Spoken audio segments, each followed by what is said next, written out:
Selamat siang dan salam sejahtera untuk kita semua. Pertama, saya berterima kasih atas bantuan dan kesempatan kesehatan yang telah Tuhan berikan, sehingga saya dapat menyelesaikan tugas akhir ini. Pada kesempatan kali ini, saya ingin mempresentasikan hasil analisis saya yang berjudul "Kepuasan Konsumen Saat Sedang Berbelanja di Toko Online". Sebelumnya, saya juga ingin mengucapkan terima kasih kepada teman-teman yang telah memberi saya motivasi semangat untuk menyelesaikan tugas ini. Sebelum saya mulai mempresentasikan hasil analisis saya, pertama saya akan memperkenalkan diri terlebih dahulu. Perkenalkan, nama saya Cynthia Yalenta dengan NIM 19104169984, kelas A4 pagi, Program Studi Manajemen, Fakultas Ekonomi, Universitas Pancabakti Pontianak.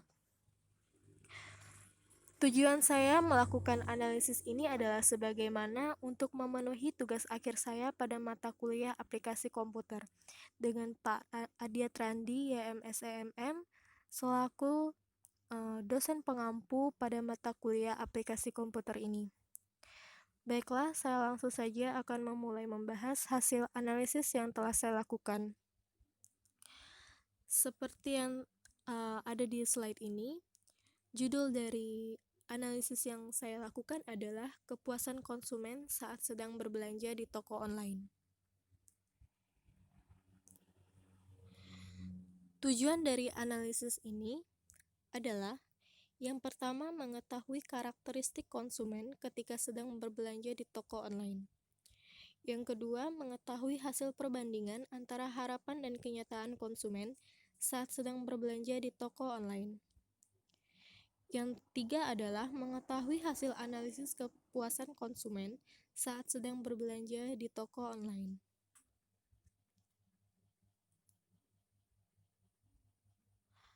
Kemudian cara untuk mengetahui semua poin dari tujuan analisis saya, maka bagaimana cara mengetahui tingkat kepuasan konsumen saat sedang berbelanja di toko online? Caranya adalah dengan membandingkan harapan dan kenyataan konsumen menggunakan program SPSS. Apa itu program SPSS?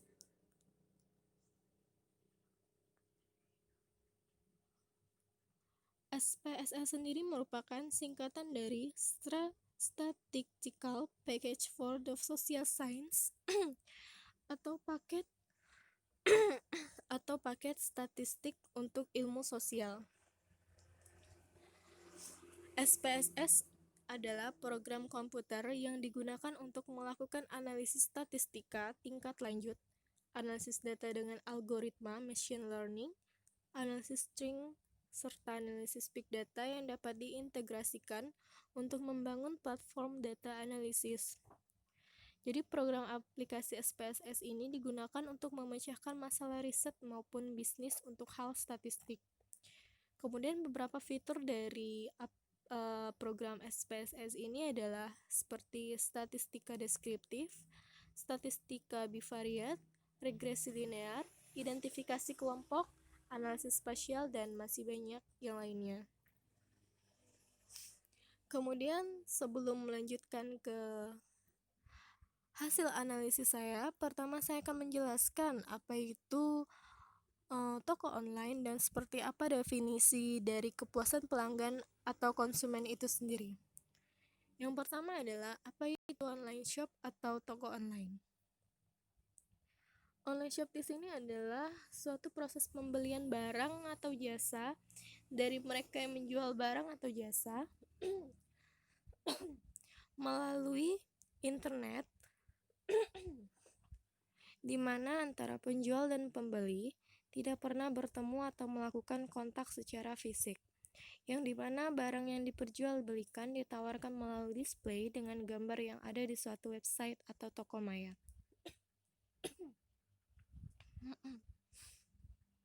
Kemudian, definisi dari kepuasan konsumen.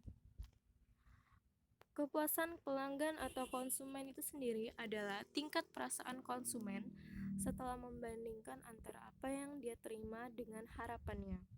Produk atau jasa yang bisa memuaskan adalah produk atau jasa yang sanggup memberikan sesuatu yang dicari konsumen sampai pada tingkat cukup. Nah, jadi beberapa faktor yang mempengaruhi kepuasan konsumen atau pelanggan di sini antara lain adalah seperti kualitas pelayanan, kualitas produk, harga, dan masih banyak lagi. Setelah mengetahui definisi dari toko online serta definisi kepuasan konsumen sendiri, selanjutnya slide ini adalah lembar-lembar kuesioner kuesioner saya secara online yang saya buat melalui Google Form. Kemudian saya bagikan kepada teman-teman serta kenalan saya melalui media sosial seperti WhatsApp. Kemudian seperti ini tampilan kuesioner saya. Pada lembar pertama menyertakan untuk data pribadi responden seperti nama lengkap responden, jenis kelamin, usia, serta status responden. Untuk usia responden, saya menyertakan 4 opsi. Yang pertama adalah 15-20 tahun, yang kedua 20-15 tahun, 20-25 tahun, yang ketiga 25-30 tahun, dan opsi yang terakhir adalah 30-35 tahun. Dengan status menyertakan 2 opsi, yang pertama pelajar, yang kedua adalah pekerja. Terus kemudian di lembar kuesioner saya berikutnya adalah pertanyaan untuk harapan dari responden. Saya menyertakan ada 5 pertanyaan. Salah satu pertanyaannya adalah seperti produk yang dipesan pada contoh gambar seharusnya sama persis dengan produk setelah diterima. Kemudian saya menyertakan 4 opsi, yaitu setuju, sangat setuju, tidak setuju, dan sangat tidak setuju. Kemudian di lembar terakhir adalah untuk pertanyaan kenyataan. Saya juga menyertakan sama halnya seperti di harapan. Ada 5 pertanyaan dengan opsi setuju, sangat setuju, tidak setuju, dan sangat tidak setuju. Setelah mendapatkan responden, saya melakukan pengolahan data responden menggunakan SPSS. Untuk di variable view-nya, tampilan seperti ini. Saya memasukkan data. Untuk variabelnya ada jenis kelamin, usia responden, dan status responden. Kemudian dengan measure semuanya skala, kemudian saya input.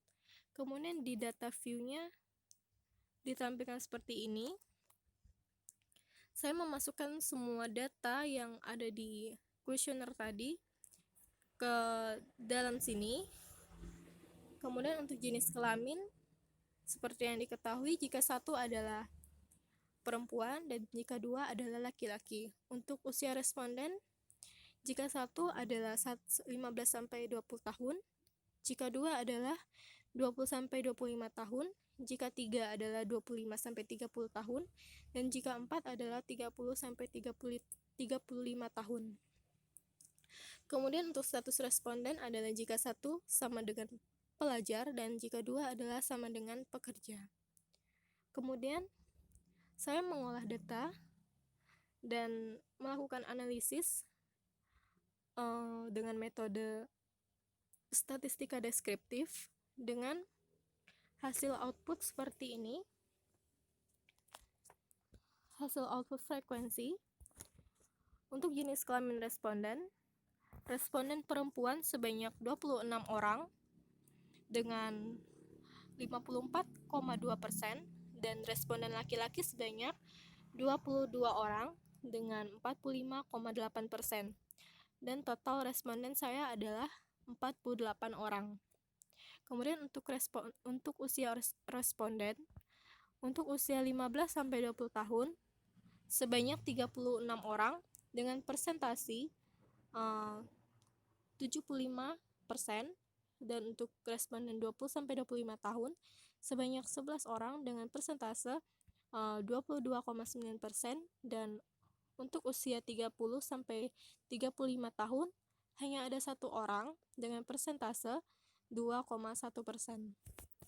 Kemudian untuk status responden yang saya dapatkan, responden dengan berstatuskan pelajar sebanyak 39 orang dengan persentase 81,3%, dan responden yang berstatuskan pekerja sebanyak 9 orang dengan persentase 18,8%. Setelah melakukan pengolahan data responden, saya kemudian melanjutkan dengan pengolahan data atas pertanyaan yang saya ajukan dan jawaban-jawaban yang responden berikan. Seperti ini. Untuk variabelnya ada produk harapan, harga harapan, kualitas harapan, kemudahan harapan, pelayanan harapan, kemudian produk kenyataan, harga kenyataan, kualitas kenyataan, kemudahan kenyataan, dan pelayanan kenyataan. Kemudian dengan measure semuanya skala, berbentuk skala, kemudian saya input semua datanya, masukkan ke data view, akan tampil seperti ini. Ini adalah hasil dari jawaban-jawaban responden yang menyatakan setuju atau tidak setujunya. Di sini saya akan menjelaskan jika 1.00 di sini adalah sama dengan setuju. Jika 2.00 di sini adalah sama dengan sangat setuju. Jika 3.00 di sini adalah sama dengan tidak setuju. Jika 4.00 adalah sama dengan sangat tidak setuju. Kemudian data ini saya olah kembali. Kemudian saya melakukan analisis menggunakan metode statistika deskriptif. Kemudian hasil outputnya akan seperti ini, deskriptif statistik. Nah, ini adalah pertanyaan-pertanyaannya. Kemudian di sini ada nilai minimum, maksimum, nilai rata-rata, dan standar deviasi. Kemudian yang diambil adalah nilai minnya atau nilai rata-ratanya untuk dilakukan analisis lanjutan. Kemudian nilai minnya diambil untuk melakukan analisis lanjutan. Di variabel view akan dimasukkan data seperti ini. Untuk variabelnya adalah dimensi, harapan, dan kenyataan. Dengan measure, untuk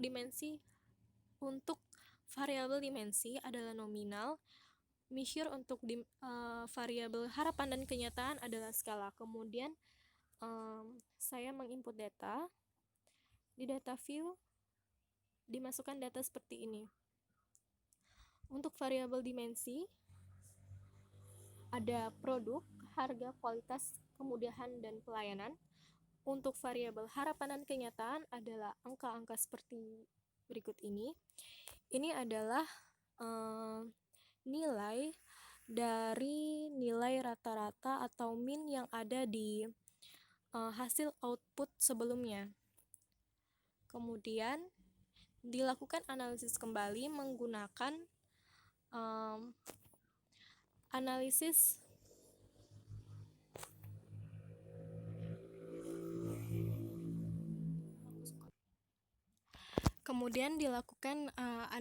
menggunakan diagram Cartesius. Setelah itu hasilnya adalah seperti ini. Ini adalah grafik dari grafik Cartesius. Kuadran pertama menunjukkan dimensi harga.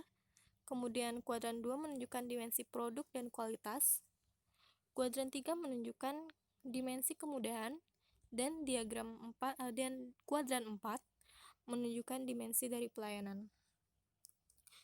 Di kuadran 1, dimensi harga memiliki harapan dan kenyataan yang rendah. Konsumen tidak terlalu mengharapkan harga yang murah, dan kenyataannya pun memang harga produk di toko online tersebut tidak terlalu murah dan tidak mahal. Kemudian di kuadran 2 ada dimensi produk dan kualitas. Dimensi ini mempunyai harapan yang sesuai dengan kenyataan, sehingga perusahaan toko online perlu mempertahankan dimensi produk dan kualitas ini agar para pelanggan atau konsumen lebih merasa puas. Kemudian ada di kuadran 3 ada dimensi kemudahan. Dimensi kemudahan ini mempunyai harapan yang rendah atau tidak terlalu diperhatikan konsumen, dan kenyataannya pun rendah, sehingga perusahaan toko online boleh atau tidak meningkatkan lagi pelayanannya. Kemudian di kuadran 4 ada dimensi pelayanan. Dimensi pelayanan ini mempunyai harapan yang rendah dan kenyataan yang tinggi, sehingga walaupun konsumen atau pelanggan tidak terlalu mementingkan dari dimensi ini, tetapi dimensi ini membuat pelanggan atau konsumen merasa puas. Kemudian kesimpulan dari hasil analisis saya adalah seperti ini. Kuadran 1 seperti yang tadi, kuadran 2, kuadran 3, dan kuadran 4. Kemudian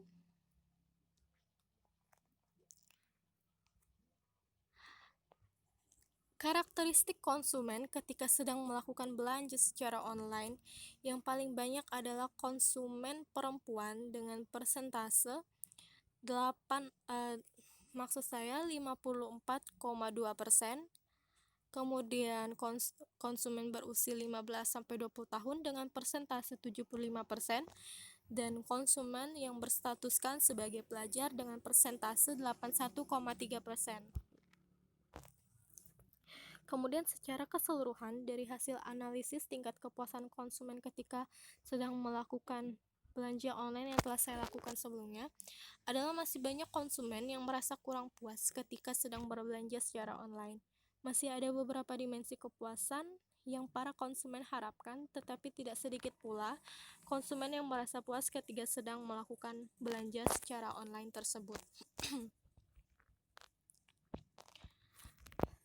Saatnya tiba di penghujung slide saya.